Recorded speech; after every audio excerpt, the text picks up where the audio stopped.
En mi concepto, una de las mejores notas que vamos a hacer a lo largo y ancho de todos los programas que hemos tenido hasta ahora, primero en los lunes con Milton, como ustedes saben se llamaba antes nuestro programa, y ahora en los martes con Milton. Pero tengo que comenzarla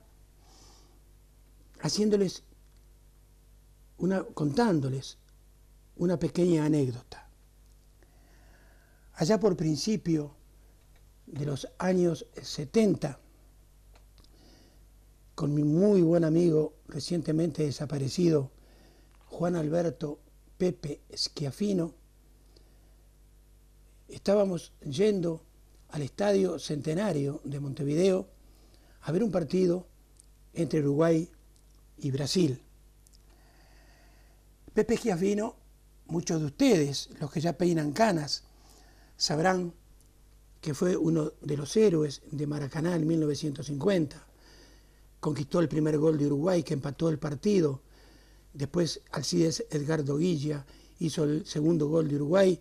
Uruguay fue campeón del mundo. Pero Schiaffino fue campeón del mundo con Uruguay. Fue campeón muchísimos años con Peñarol de Montevideo. Fue campeón de Italia, del Scudetto en Italia muchos años con el Milan. Después con la Roma. Jugó en la selección italiana porque se nacionalizó italiano.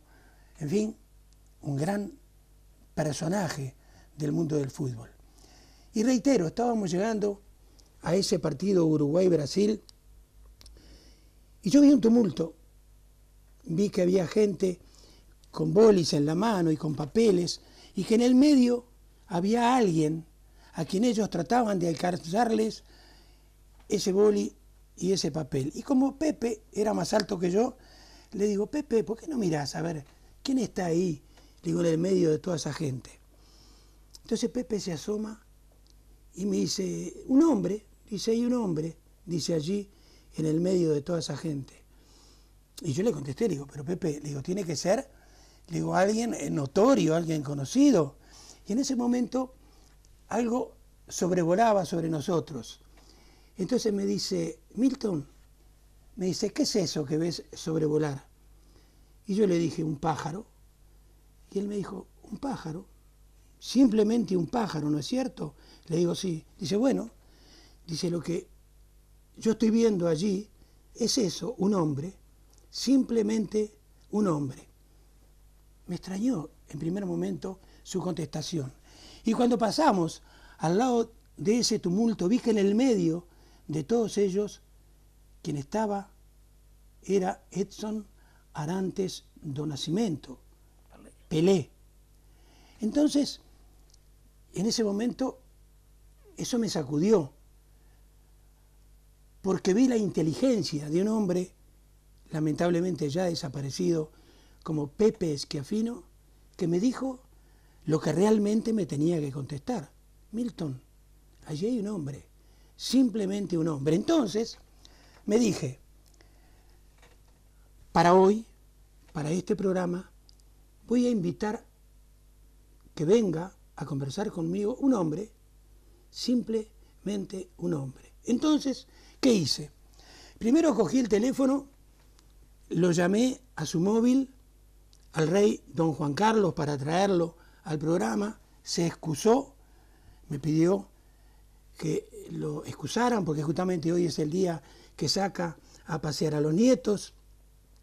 Después pensé en Rajoy o en Zapatero, pero mucha gente me dijo: no, dice, esos se viven peleando, vas a decir blanco, te van a decir negro. Me parece, no estoy seguro, que son de esos que le llaman partidos políticos. Me parece que son de dos partidos políticos diferentes. Entonces, reitero, si uno dice blanco, el otro dice negro, entonces son muy peleadores y no me parecieron pertinentes. Pero tuve la tremenda suerte de encontrar un hombre que tengo a mi lado, que estoy seguro va a ser la delicia de todos ustedes. Buenas noches. Bueno. Su nombre primero, completo. José Martínez Zarco. José Martínez Zarco. ¿Cuántos carnavales lo contemplan? Yo qué sé, mucho. Muchísimos, Sí. pero cerca de 80 deben ser. Por ahí, por ahí. Por ahí, por ahí. Quiere decir que la matemática es muy fácil. 8 por 4, si cada año tuviera 400 días, serían 8 por 4, 32, 32.000. Saquémosle los 10 primeros años de su vida, 3.000.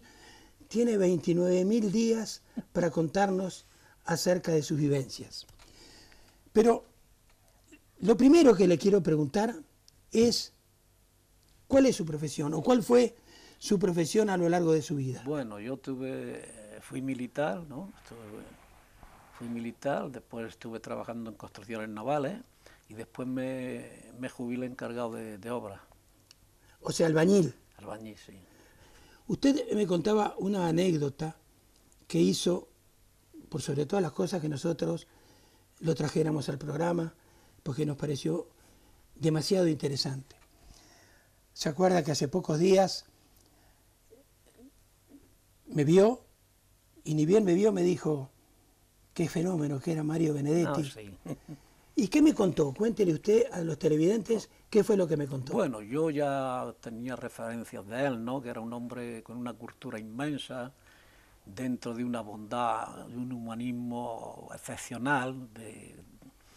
Esto sí que da lástima que se vaya tan tarde y tan pronto. Era lo que no hay, así de claro. Era un hombre bondadoso, tierno, poeta, era un gran poeta además, de una cultura inmensa, y esa humanidad ya no hay palabras yo no encuentro ya palabras para hablar de él. Bueno, ¿y usted qué hizo? ¿Quiso ver o quiso oír una conferencia suya, puede ser? Sí, Cuéntele a nuestros televidentes, ¿qué pasó allí? Pues él dio una conferencia sobre su vivencia, su cultura. Él había estado también en Toulouse, dando cátedra de castellano, de español, y él habló pues sobre temas generales. ¿Esto fue en Madrid? No, esto fue en Murcia. En Murcia. Sí, esto estuvo patrocinado por Caja Murcia. ¿Y qué pasó cuando usted fue? Pues yo intervine después porque él habló sobre la poesía, y después un profesor que había decía que no era, que él encontraba un poco idiota de la popularización de la poesía, ¿no? Y entonces intervine yo diciendo, pues, por ejemplo, que cuando más extensiva fuera, más importante eran los conocimientos de la gente, que llegara al alcance de todo el mundo, porque justamente hoy estamos en una sociedad que no es la cultura lo que prima. ¿Y el profesor qué le dijo? Pues aquel pues se puso un poco, se quiso cachondear de mí, ¿no? Porque yo entonces tenía un poco el eso de albañil, un hombre y se quiso cachondear de mí, ¿no? Pues entonces le dije yo, mire usted, yo sé que yo pues no estoy a su altura, digo yo, pero por ejemplo, usted sabe plantar patatas. Dice, no, yo no, digo, yo sí sé. Digo, ¿usted ha plantado tomates? Dice, no, yo sí. Digo, ¿usted habla francés? Dice, yo no, yo sí hablo francés. ¿Usted habla italiano? Dice, yo no, yo sí hablo italiano. Yo la casa que vivo me la he hecho yo, ¿usted se ha hecho la suya? Dice, yo no. Dice, entonces, ¿qué mierda sabe usted? Y el anfiteatro se vino abajo. Eso fue, por sobre todas las cosas, lo que hizo que nosotros lo hiciéramos venir, porque para nosotros todo es cultura. Si usted no hubiera levantado paredes a lo largo de su vida, hoy día los, entre comillas, grandes personajes estarían a la intemperie. Pero de todas maneras, ¿qué es, se diría, o como diría ese profesor, para un simple albañil como usted, pero ya me contará más cosas, qué es la cultura para usted? Pues mí, la cultura, en el mundo en que vivimos, ¿qué sería, a pesar de los pesares, si no hubiera cultura? ¿Qué es lo que sería de nosotros, del hombre, de las personas? Fútbol, se habla de fútbol, se habla de tenis, se habla un poco de todo, ¿no? Y yo creo que eso engrandece al hombre, ¿no? Porque la cultura, sin cultura, ¿a dónde vamos? A ninguna parte. Claro. ¿Y qué es lo que lo motiva, por sobre todas las cosas? Me decía, casi 80 años. ¿Qué es lo que lo motiva para seguir viviendo? Cada mañana cuando se despierta, de pronto usted dice, bueno, hoy se terminó? Mire, el otro día estuve en La Manga, he estado 20 y tantos días en La Manga, ¿no? Y había un niño allí, éramos casi todos mayores y ya un poco ya pasados. Y este niño pequeñillo tenía 2 años o 3 o así. Y siempre me echaba una sonrisa y cuando se fueron, digo, nunca me olvidaré de tu sonrisa. Yo cuando me levanto, por lo primero que si veo, yo que sé, a mí la vida me llena, veo una mujer bella, elegante, me llena, aunque yo ya no soy de este mundo. Veo una persona culta que se expresa bien, me encanta. Veo un deportista, me encanta. Y nosotros podríamos ir en ese plan de superarnos, en ese plan de superar nuestras miserias del día a día, porque cada uno tenemos nuestra cruz. Y entonces sería bueno eso, tener esa ilusión de comerte un arroz, un buen vino, ver una bella mujer que se pasea, aunque tú estés lejos de lejos. Las cosas esas de la vida, que tiene una adolescente hermosa y que se come al mundo, o un muchacho bien hecho y tal, ¿eh? Para mí eso es la vida. Muy bien. ¿Piensa que ha cumplido con sus metas a lo largo de su vida hasta el día de hoy? Yo no pienso en absoluto, porque yo no me gusta, si me recuerdo el pasado es para mejorar el presente. No me gusta estar el día en el pasado, ¿no? Yo hay mucha gente que me dice, si yo fuera joven y tal, digo, serías tan tonto como has sido toda tu vida, ¿no? Porque eso está ahí. Las generaciones, nadie se parece a sus padres. Todo es diferente. Yo en la edad que tengo veo que nadie se le parece a su padre. Todo es diferente. Cada día cada cosa es diferente. Entonces yo, a mi juicio, sí es bonito pensar en el mañana y pensar en el pasado para corregirse uno, de si se ha retirado un poco, en hacer ese examen de conciencia que dicen los religiosos. Pero tampoco me anclo yo en el pasado mucho. Esta es una pregunta crucial. ¿Se siente polémico? Pues la verdad que sí. ¿Por qué? Porque la polémica es algo que es parte de la vida. La gente somos contradictorios, tanto padres con hijos, con nuestros vecinos, con nuestra gente, porque nadie... Yo un día dije, me gusta Moratalla porque cada uno viste como le da la gana, y me dice una mujer, pues como en todos lados, digo, no señora, yo estaba en la Legión y todos vestíamos iguales. Pero, polémica, don José, polémica hay la constructiva y la destructiva. Cuando yo hoy le decía a los televidentes lo de Rajoy y lo de Zapatero, pero no pasa solo en España, en todo el mundo. Si uno dice blanco, el otro tiene que decir negro, aunque fíjese la paradoja. Los dos están de acuerdo, pero están en desacuerdo a la vez, porque si uno dice blanco, aunque lo de blanco esté bien, este tiene que decir negro, porque si no, lo echan del partido. Mira, sí, cuéntame. Mira, yo me ha gustado mucho la historia, la contemporánea, ¿no? Que es la que ha cambiado el mundo, ¿no? En los acuerdos de Potsdam del año 45, el mundo se dividió en 2 bloques, comunista y el otro, ¿no? Y entonces la influencia que había en nuestra parte cambian las costumbres, pero los grandes partidos, las políticas que hacen, las financieras particularmente, son iguales en todas las partes del mundo hoy en día. Cambia el vocabulario, la gente, eso se ha quedado para los pueblos de derecha, de izquierda, eso se ha quedado, ahí está. Ahí está que aquí la política en España va al bipartidismo.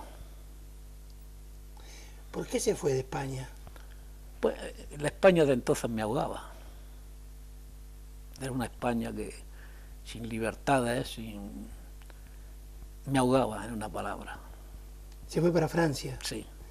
Cuéntenos qué hizo en Francia y háblenos algo de la Legión extranjera y de algo que nos trajo para mostrarnos. Pues bueno, yo la verdad que me gustaba la Legión, tenía, porque había visto reportajes sobre la Legión, me gustaba, y iba el espíritu aventurero. Luego tuve un desengaño amoroso, ¿no?, que me puso un poco taciturno y tal. Total, que me enganché a la Legión. Y me acuerdo que cuando yo me enganché había un cabo madrileño y me dice, Murciano, en Marsella, me dice, has firmado tu sentencia de muerte. Y yo soy un hombre optimista siempre. Digo, ¿es que nos matarán a todos? Pues estuve allí, estuve en un río que se llama Grandísimo, el Mekong, que es un río grandísimo que había de veces de orilla a orilla, había más de 20 kilómetros, pero ahí no había nada, porque lo duro estaba en el norte. Después estuve en las plantaciones Michelin, vigilando para que no hicieran atentados, porque en el sur Vietnam no había nada, todo estaba en el norte. Y había un fuerte que se llamaba Dien Bien Phu, que lo hicieron los japoneses en el año 41. Y ese fuerte ya estaba rodeado por el Vietcong. El Vietcong eran los guerrilleros comunistas. Los rojos. Y a mí y a un batallón donde nos largaron en marzo del 54, nos largaron en paracaídas, porque ya por carretera no se podía llegar al fuerte. Y allí estuvimos hasta que en mayo del 54 el coronel de Castries, que era el que mandaba allí, sacó bandera blanca y nos entregamos, que éramos por lo menos 6 o 7 mil. ¿Y qué trajo para mostrarnos? Bueno, esto es posterior, esto es de la guerra de Argelia, esto es la Cruz del Valor Militar y esto es la medalla. A ver si la mostramos a cámara. Esto es la Cruz del Valor Militar y esta es la medalla de servicio de orden. Esa se la dieron en Argelia. Esta sí. ¿En qué parte? ¿En Orán, en Argel? Nosotros éramos un regimiento de intervención, no teníamos cuartel. Nosotros estábamos constantemente por ¿Eran nómades? Sí, nosotros éramos región por región. Nosotros, el ejército, los combatientes, por ejemplo, Argelia es grandísima. Argelia es muy grande, ¿no? Y entonces toda la fuerza que había, todas las fuerzas nos concentrábamos en un sector y ahí cerrábamos y no se escapaba nadie. ¿Cambiaría algo de ese pasado que usted vivió para obtener para el mundo un futuro diferente? Yo soy un hombre que no me gusta nunca de volver atrás, ¿no? Nunca he pensado, yo siempre digo a los hechos, y ahí se queda todo, ¿no? Yo, por supuesto, la libertad me gusta mucho, y es lo que más me gusta, el hombre que yo, la experiencia que tengo, que en el régimen que estamos actualmente es el menos malo de todos, porque ya sabe usted cómo son los políticos, pero dentro de eso es el menos malo que hay. La prueba la tenemos en los Estados Unidos de América, Inglaterra en el 400, 600, me parece que fue 640, hubo una revolución que se llamó el general Cromwell, y hizo el estado actual que hay en Inglaterra, ese lo fundó el general Cromwell, que es desde entonces, y los Estados Unidos son los estados más antiguos que hay encima de la tierra, los demás han sido posteriores, mismo los japoneses. Piensa, dejemos la política porque el nuestro es un programa totalmente apolítico. ¿Piensa que ha sido feliz a lo largo de su vida con lo que hizo, con los logros, con los pequeños o grandes logros que usted obtuvo a lo largo de esos 20 y pico de mil días que ha vivido hasta el momento? Yo, la felicidad, por la verdad, yo soy un hombre que nunca me he quejado de nada. Siempre he ido a tratar de mejorar, pero no me ha gustado nunca volver la cabeza hacia atrás. Soy así, nunca me he quejado de nada. Yo, la melancolía me dura muy poco. Siempre digo, a luchar. Yo tengo, como todo el mundo, tenemos nuestra cruz, yo tengo la mía. Pero siempre digo, para adelante. La gente, don José, que hay en el mundo, desde el punto de vista étnico, es muy diferente. Tenemos los asiáticos, tenemos los africanos, europeos, americanos. Aparte de sus rasgos físicos, por supuesto, que son ineludibles, ¿en qué se diferencian? Yo no quiero pecar de racista, ¿no? Pero yo he estado en África, por supuesto, ¿no? He estado en Vietnam, estuve un poco tiempo, no se puede decir. Yo sé que el vietnamita tenía una cultura bastante fuerte. Yo me acuerdo que ellos, por ejemplo, cuando nos conquistaban un pueblo, lo primero que hacían un hospital y una escuela. Y en cambio en la guerra en África lo primero que hacían es pegarle fuego a las escuelas, con todas las consecuencias que puede ser. Esta es en el África negra, y la verdad que yo, aunque esté mal de decirlo, el hombre blanco, hemos sido, en África nos decían los demonios blancos. ¿Así? Sí. Pero a veces, ¿no piensa usted, don José, que la ignorancia lleva, corríjame si me equivoco, a veces lleva a cometer actos que no se deberían cometer o, como dice mi señora, no, se nace de una manera, se es bueno, se es malo, se es regular. Entonces, esas diferentes culturas, esas diferentes reacciones de la gente en un continente y en otro, usted, entonces, ¿a qué? No va a ser al color de la piel, pero ¿a qué las atribuye? Yo no puedo, es que es difícil de juzgar a los demás, es muy difícil de hacer una opinión así, pero yo lo que he visto, ¿no? Yo estuve, por ejemplo, estuve en África del Sur, estuve en Rodesia, que era un paraíso sobre tierra. En África, por ejemplo, del Ecuador hacia abajo hay mucha agua, mucha riqueza. Yo estuve también en Costa de Marfil, que era un país riquísimo. Hoy están pasando hambre por la natalidad incontrolada que hay, porque ellos tiran a hacer críos sin mala responsabilidad. Rodesia, cuando yo pasé por allí, por los años 60 y algunos por ahí, era un paraíso sobre tierra. Hoy están pasando hambre. En Costa de Marfil hoy están pasando hambre. Son gente que no se integra a nuestra sociedad. El progreso de los pueblos está en sus universidades, en sus escuelas. La cultura es la que manda sobre el hombre. Y ellos, por sus costumbres o lo que quieran, se arraigan a eso y ahí están. Yo no puedo ir más lejos porque tampoco quiero herir sentimientos. Pero, don José, ¿usted no piensa que, por ejemplo, aquel profesor en Murcia, profesor en este momento ya lo digo entre comillas, que estuvo en Murcia y que se equivocó mucho con usted cuando ante su intervención, su inteligente intervención, él le preguntó, ¿y usted qué hace? Y usted le dijo, soy albañil. Y él le dijo, entonces usted sobra aquí. ¿Usted no piensa entonces a veces que lo que la gente tiene es información y no cultura, que son dos cosas totalmente diferentes? Se puede ser profesor de historia, por ejemplo, se puede ser odontólogo, se puede ser médico, porque uno se informó leyendo libros acerca de odontología, reitero, o de psicología, o lo que fuere, se informó mucho, pero la cultura es otra cosa completamente distinta. Él se equivocó con usted. Yo sabía que no me iba a equivocar trayéndolo a conversar conmigo y que no que iba a estar a la altura, porque nadie está a la altura, ni más ni menos que nadie. Somos todos iguales. Pero yo sabía que yo iba a traer a un hombre, simplemente a un hombre que nos iba a dar una lección tan buena o mucho mejor que la de un psicólogo o la de un profesor, reitero entre comillas, como el que usted vio ese día.